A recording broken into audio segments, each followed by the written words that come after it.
Okay, good morning. We're going to start off by doing a long division problem, and I have the steps to long division written out on the top right corner. DMSB, which many of you know as the acronym Does McDonald's Sell Burgers, but it really stands for each step to the long division process: divide, multiply, subtract, bring down. So now I'm going to record the multiples of 8 on the side here. Okay. 8, 16, 24, 32, 40, 48, 56. That should be good enough. So now I go back to my Does McDonald's Sell Burgers, or divide, multiply, subtract, bring down, and it lets me know my first step. How many times can this 8 go into 3? I notice that 3 is a smaller digit than 8, so 8 is not able to fit into 3. So I have to extend it out to the next place value, which is 0. So now I'm trying to figure out how many times does 8 fit inside of 30. So I go down to my multiples and I see how many times I can count 8 before I go over the number 30. I don't want to go past 30. So how many times can 8 fit into 30 evenly? 1, 2, 3. If I go one more time, that's going to put me past 30. So 8 can fit into 30, 1, 2, 3 times evenly. So I place that 3 on top of the 0. That's my first step. I divided. Now I go on to my next step, multiplication, and I multiply 8 times 3. 8 times 3 gives me 24. I record that. Now I'm on to my next step, subtraction. 30 minus 24 gives us a difference of 6. So I'll record that 6 right there. And now my final step, bring down. I draw an arrow and I want to bring down that 9. And now I have to repeat this process with 69. How many times can 8 fit into 69 evenly? So I see here, maybe I can fit one more multiple of 8. So I'm going to go down one more, 56.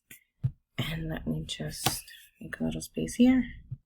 Okay, so I'm going to fit in at least 2 more multiples to see where that takes me. So after 56, I add 8 more. The next multiple is 64. Then 72. Then one more. 8 times 10 is 80.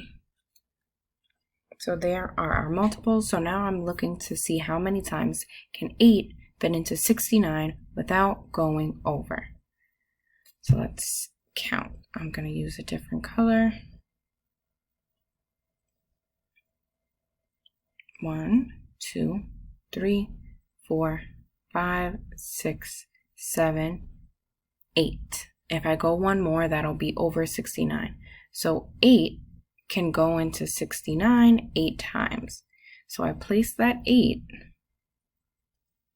on top of the 9 to represent that 8 8s can fit into 69 evenly. Now that's my first step, that's division. Now I have to go to the next step, multiplication. 8 times 8 is 64. I write that 64 underneath that 69. And I have to subtract. That's my next step. 69 minus 64 gives us a difference of 5. And that 5, there's nothing else for me to bring down. So that lets me know that this 5 is my remainder. So I'm going to make sure I indicate that in my quotient on top by putting R5. 5, which stands for remainder 5. So 8 goes into 309, 38 times evenly with a remainder of 5. Now I can check my work to make sure I got the correct answer.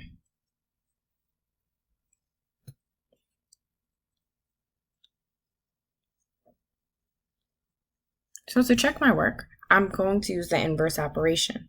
I'm going to take my quotient of 38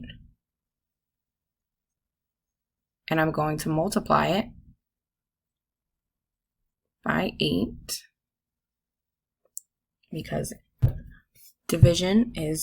multiplication is the inverse of division. So 8 times 8 is 64. Then 3 times 8 is 24 plus 6.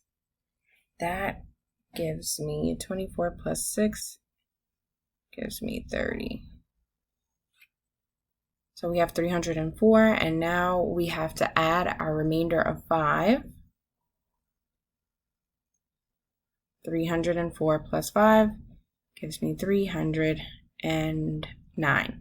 And that's the number that we started with right here, our dividend. So that's how we know we got the correct answer.